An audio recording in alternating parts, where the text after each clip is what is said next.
ریاست کی اجارہ داری ہوتی ہے, ریاست کے پاس ایجنسیز ہوتی ہیں. یہاں جو رانا ثناء اللہ صاحب بات کر رہے ہیں نا کہ کسی بھی طرح روکنے کے لیے تیار ہیں, بات یہ کہ 9 مئی نہیں ہوا تھا, 25 مئی سے پہلے یہی وزیر داخلہ تھے, اور ہم نے جو کچھ کرتے ہوئے دیکھا تھا ان لوگوں کو, اس میں پولیس گھروں میں اتاری گئی, عورتوں کو بچوں کو مارا پیٹا گیا, لوگوں کو گھروں سے اٹھایا گیا, اور پھر اس کے بعد لاہور میں پل پر سے گر کر جس طرح سے ہلاکت ہوئی تھی, فیصل آباد میں وہ بندوق تان کر کھڑا ہوا پولیس والا, یاسمین راشد کی گاڑی کے ساتھ جو ہوا, حماد اظہر کے ماتھے پر جس طرح سے زخم کا نشان تھا, اور عمر ایوب کی لال پیٹھ ہم نے دیکھی تھی, مار مار کے ایک اتنے بڑے سیاستدان کا حشر کیا گیا تھا.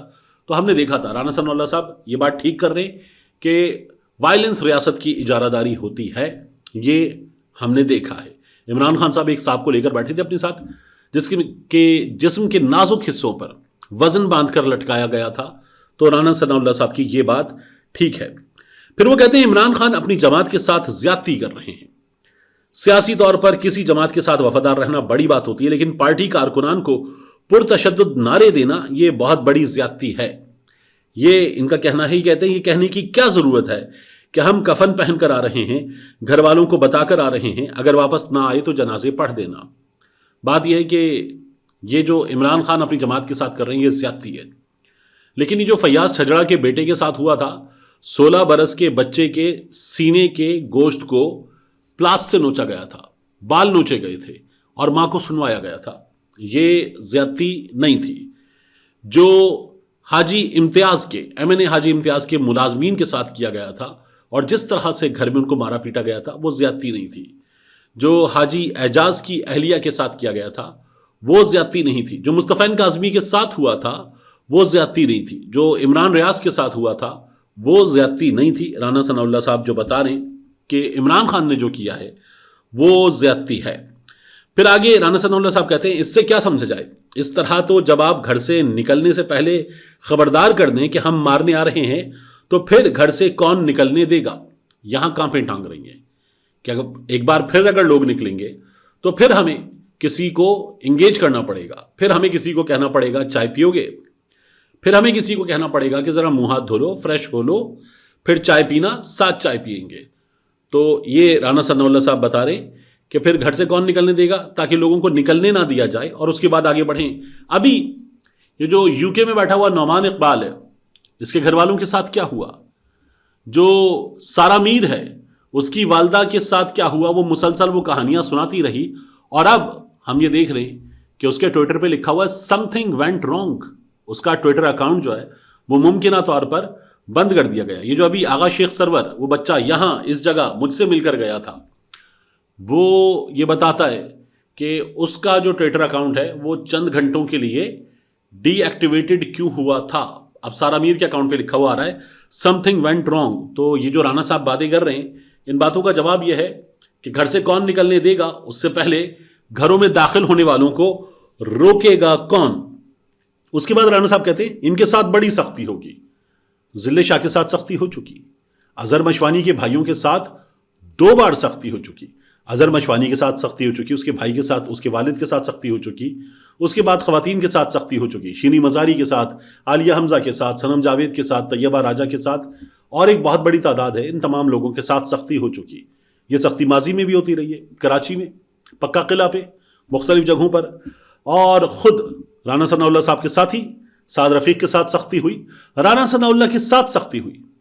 پنجاب اسمبلی میں ایک تقریر کر رہے تھے اور اس کے بعد رانا ثناء اللہ صاحب غائب ہوئے تھے, غالباً 10 دن کے بعد واپس آئے تھے اسمبلی کے اجلاس میں. جہاں سے بات چھوڑی تھی وہیں سے بات شروع کی تھی. رانا ثناء اللہ صاحب کے ساتھ بھی سختی ہوئی تھی. تو جن کے ساتھ سختی ہوتی ہے وہ سبق سیکھتے ہیں. آگے رانا صاحب کہتے ہیں ان کو ایسے انتظامی معاملات کا سامنا کرنا ہوگا جس کی یہ سکت نہیں رکھتے. یہ ان لوگوں کی حالت ہو چکی ہے. اب یہ ایک عام آدمی کو دھمکی دے رہے ہیں, یہ ایک عام آدمی کو پھر بتا رہے ہیں کہ تمہارے ساتھ کیا ہوگا. وہ بتا رہے ہیں کہ جس طرح 25 مئی ہوا تھا, جس طرح 25 مئی سے پہلے بلکہ اس کے بعد ذل شاہ ہوا تھا, جس طرح دیگر چیزیں ہوئی تھی, یہ سکت نہیں رکھتے کہ ان کے ساتھ کیا ہوگا. پھر کہتے ہیں سر پر کفن باندھنے کی بجائے سیاسی, پارلیمانی اور پرامن جدوجہد کرنا ان کا حق ہے. PTI کسی کے ساتھ بات کرنے کو تیار نہیں, جبکہ ساری جماعتیں, حکومت اور وزیر اعظم ان کے ساتھ بات کرنے کو تیار ہیں. ہم نے دیکھا ہے کہ کس طرح سے بات کرنے کو تیار ہیں. ایک جماعت کا پورا مینڈیٹ چھین لیا گیا, جیل میں بیٹھی اس کی لیڈر سے آپ کا لیڈر ہار گیا اور پھر سیٹ پر بیٹھ گیا. یہ ہم نے دیکھا ہے. آپ کی وزیر اعلیٰ صاحبہ پنجاب کی مہر شرافت سے ہار گئیں اور اس کے بعد فارم 47 پر جیت کر وزیر اعلیٰ بن گئی, اور پھر آپ کہتے ہیں ہم بات کرنے کو تیار ہیں. آپ نے ایک جماعت کا سارا مینڈیٹ رات کو 3 بجے کے بعد الیکشن کے ادارے کا سربراہ گاڑی میں اکیلا نکلا تھا اور اس کے بعد نتائج بدلے گئے تھے. میاں نواز شریف 3 بار کا وزیر اعظم, اس کے نتیجے کو بدلنے سے پہلے اس کا آرو حلقہ چھوڑ گیا اور پھر نیا آرو آیا, تو اس کے بعد آپ کہتے ہیں آپ سے بات کرنے کو تیار ہیں. تو رانا صاحب اگر وہ آپ سے بات کریں گے تو یہ آپ پر سیاسی احسان ہوگا, اتنا بڑا سیاسی احسان کہ جو کسی پر نہیں کیا جا سکتا, کیونکہ آپ لوگوں نے مینڈیٹ چوری کیا ہے. یہ کراچی میں باقی جگہوں پر لبیک کے جماعت کے باقی لوگوں کے فارم 45 بتا رہے ہیں کہ کیا ہوا, لیکن پھر آپ تو وہاں پر بھی بیٹھ گئے کہ اب یہ اگر عدالتیں دیکھیں گی تو عدالتیں بھی بدلیں گے, یہاں پر ریٹائرڈ ججز لائیں گے. آپ لوگوں کی حالت اس کوہ قاف کے دیو جیسی ہے. جو دیو کی طاقت رکھتا ہے تو دیو کی طاقت رکھنے کی وجہ سے وہ سامنے موجود لوگوں پر ایک جناتی ہنسی ہنس کے بتاتا ہے کہ اب تمہیں کون بچائے گا. تو آپ اس لیے کہہ رہے ہیں کہ اب ہم سے بات کرنی ہے. پھر رانا صاحب کہتے ہیں وزیر اعظم پارلیمنٹ میں آئے اور ان کی سینئر لیڈرشپ کے پاس گئے اور ان سے کہا ہم غیر مشروط بات کرنا چاہتے ہیں, لیکن پی ٹی آئی نے جو جواب دیا وہ سب کو معلوم ہے. بانی پی ٹی آئی نے جیل میں جو عزت افزائی کی, پی ٹی آئی کہتی ہے اسٹیبلشمنٹ سے بات کرنی ہے. پھر آگے رانا صاحب سوال پوچھتے ہیں آج تک اسٹیبلشمنٹ نے کبھی کسی سے نمائندے مقرر کر کے بات کی ہے؟ رانا صاحب آپ نے تو ڈیل کی ہے, آپ کی جماعت نے تو ڈیل کی ہے. جنرل باجوہ سے جس طرح سے آپ لوگوں نے ڈیل کی, خواجہ آصف صاحب بتاتے ہیں ان کے سسر کے گھر پہ آپ لوگوں نے جو کارنامے انجام دیے, محمد زبیر صاحب بتاتے ہیں انہوں نے آپ کی محترمہ مریم نواز صاحبہ کے لیے, میاں نواز شریف صاحب کے لیے کیا کیا تھا. تو آپ صحیح بول رہے ہیں, اسٹیبلشمنٹ نمائندہ مقرر کر کے بات نہیں کرتی, لیکن اسٹیبلشمنٹ بعد میں سارے پول کھول دیتی ہے. تو اسی لیے یہ لوگ اسٹیبلشمنٹ سے جو بات کرنا چاہتے ہیں سامنے بات کرنا چاہتے ہیں. آپ لوگوں نے چھپ کے بات کی تھی, آپ لوگ بوٹ پالش کر رہے ہیں, اور آپ کے بات کرنے والے, چھپ کر بات کرنے والے لوگ جو ہے وہ آپ کے پول کھول رہے ہیں. اچھی بات ہے کہ وہ جو بات کرنا چاہتے ہیں سامنے بات کرنا چاہتے ہیں. پھر آگے رانا ثناء اللہ صاحب کہتے ہیں پارلیمانی جمہوریت میں ڈائیلاگ سے بات ہوتی ہے, یہ بات کرنے کو تیار نہیں. اسٹیبلشمنٹ نے اگر پی ٹی آئی سے بات کرنی ہے تو کون سا اعلان کر کے بات کرنی ہے. آگے رانا ثناء اللہ صاحب کہتے ہیں 8 مئی کی پریس کانفرنس میں اسٹیبلشمنٹ نے 2 ٹوک الفاظ میں کہا تھا کہ اگر گفتگو کرنی ہے تو سیاسی جماعتوں سے کریں, ہمارے ساتھ گفتگو کرنے کا جواز نہیں بنتا. رانا صاحب اس کے بعد عمران خان سے اسٹیبلشمنٹ سے متعلقہ شخصیات نے ایک سے زائد بار بات کی ہے. عمران خان صاحب تک پیغامات پہنچائے ہیں, بندے بھیج کر پیغامات پہنچائے ہیں, عمران خان صاحب کے لوگوں کے ذریعے پیغامات پہنچائے ہیں, اور عمران خان صاحب سے مدد بھی مانگی ہے. جو جلسہ اعظم سواتی کی مدد سے آگے بڑھایا گیا تھا وہ عمران خان صاحب سے مدد بھی مانگی گئی تھی.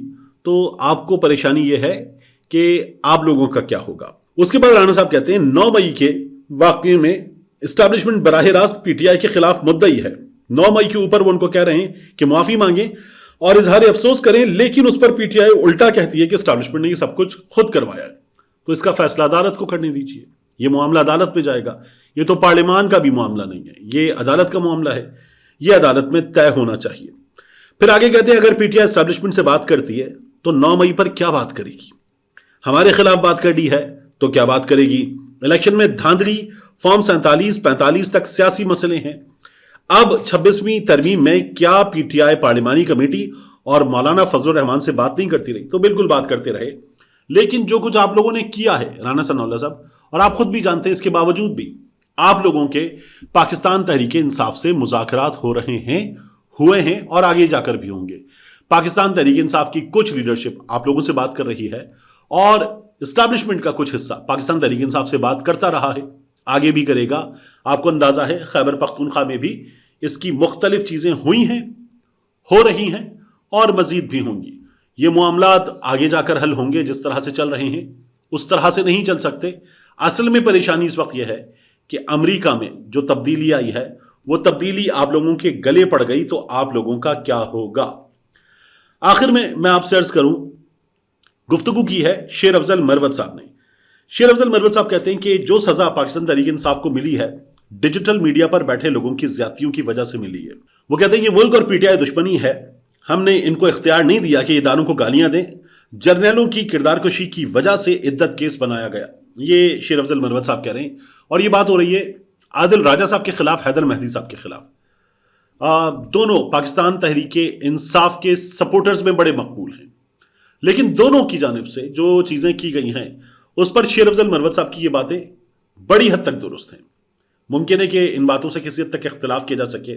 یعنی میں یہ سمجھتا ہوں کہ اگر یہ دونوں سابق فوجی افسران جن کا کورٹ مارشل ہو چکا ہے, اسٹیبلشمنٹ کے خلاف جو کچھ کر رہے ہیں, اس پر اگر پاکستان تحریک انصاف کو سزا ملنی بھی تھی, تو ایک تو شیر افضل مروت صاحب یہ کہہ رہے ہیں کہ یہ سزا اسٹیبلشمنٹ نے دی ہے, تو اسٹیبلشمنٹ سزا نہیں دے سکتی, سزا عدالت دیتی ہے. دوسرا, وہ یہ بھی بتا رہے ہیں کہ عدت کیس جو ہے وہ بھی وہاں سے بنایا گیا, جس کا اندازہ ہے کہ یہ کس طرح سے ہوا. لیکن شیر افضل مروت صاحب اگر اس کا اعلان کر رہے ہیں تو پھر غلط کو غلط کہیں. جو عادل راجہ حیدر مہدی پر الزام ہے, وہ الزام اس حد تک تو درست ہے کہ ان کی جانب سے چیزیں بہت بڑھا دی گئیں. ان کی جانب سے جو کیا گیا اس کے نتیجے میں بہت زیادہ معاملات خراب بھی ہوئے. لیکن اس کے نتیجے میں عدت کیس بنانا, اس کا الزام عادل راجہ یا حیدر مہدی کو کیسے دیا جا سکتا ہے؟ ملتے ہیں انشاءاللہ آپ سے اگلی ویڈیو میں.